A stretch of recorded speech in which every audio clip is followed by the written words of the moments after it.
İlkan.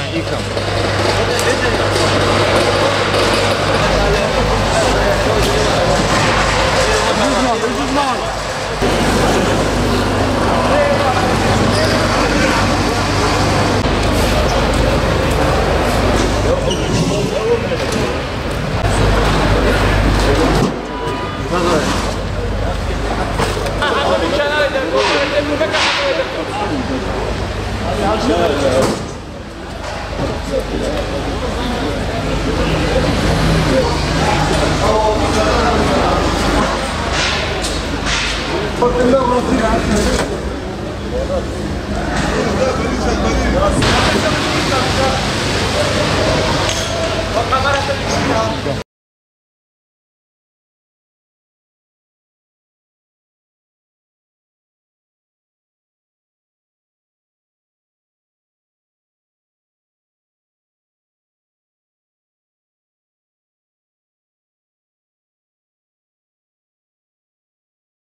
Messi.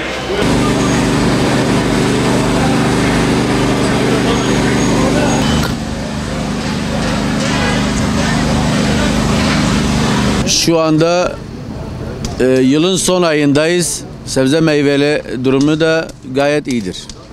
Fiyatlar iyidir. Yerli sebze de çok maşallah. Hava da güzel gidiyor. Mal satılıyor. Masraf çoktur. Yol masrafı çoktur. Yakıt pahalıdır.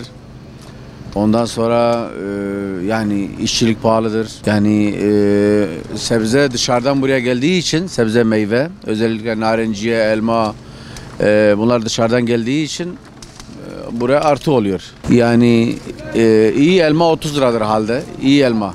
İyi mandalina 30 lira. İyi portakal 20 lira. Ispanak 20 lira, 25 lira. Karnabahar 35 lira. Yerine göre. Kalitesine göre. En pahalı ürünü sarımsaktır. 130. Bu sarımsak yazın üretilip kışın satılıyor, stoklanıyor. İster istemez firesi oluyor. Depo masrafları oluyor. Onun için bu artı oluyor. Yerine göre marketlerde 160, 170, 200'e kadar da çıkıyor kalitesine göre. Vallahi sahamızda biraz kırık çıkık var. Betonlarımız kırılmış, onlar yapılsa, onarılsa iyi olur.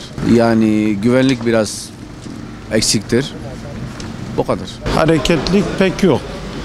Ama fiyatlarda da bazı ürünlerde artış, bazılarında düşüş var. Bu çiftçinin yani dengesiz ekim yaptığından kaynaklanıyor bu. Özellikle mesela patates soracak olursam bizim kalemlerimiz patates soğandır.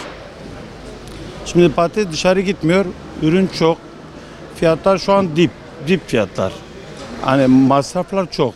Hani 4 lira aldığım patatesi buraya getirince kadar 7 milyona mal oluyor. 8 diyorsun. Dışarıya gittiği zaman marketçi 15-16'ya satıyor. Soğanı soracak olursam o da hakeza. Biraz dışarı gitti. Fiyatlar biraz normal seviyeye geldi. Yani çiftçinin bir tık yüzünü güldürdü ama patateste şu an işler acısı. Patates tüketim sadece iç piyasa kaldırmıyor bunu. Yani bunun dışarı gitmesi lazım. Bunun önünü açmaları lazım. Bizim kalemlerimiz bunlar. Eğer dışarı gitseydi biraz daha hareketli olacaktı. Biz de satışımız artardı. Fiyata koyabilirdik. Şu an ağlat patatesi 6 milyon maliyet. Biz burada 7 milyona satamıyoruz. Biraz o konuda biraz sıkıntılıdır. Diğer köy ürünlerine bakacak olursan hani yerli ürünler bazıları kıttır. Mesela karnabahar gibi. Bu az ekildi. Geçen yıl fiyatlar çok dip yaptığı için bu yıl az ekildi. Ondan fiyatlar şu an 30-40 bandında gidip geliyor yani. Yani şu an yurdun ihtiyacı atıyorum 100 bin tonsa sen 150-200 bin ton ekersen bu da dışarı gitmezse ne olur? 50 bin ton orada artar. 50 bin 100 bin ton elinde kalır. Bu da fiyatın geri çekmesine sebep olur. Az ekilince tam tersi. Talep çok olur. Talep çok olunca ne oluyor? Çiftçi de fiyatı yükseltiyor. Bu da tüccarlar da tabii devreye giriyor.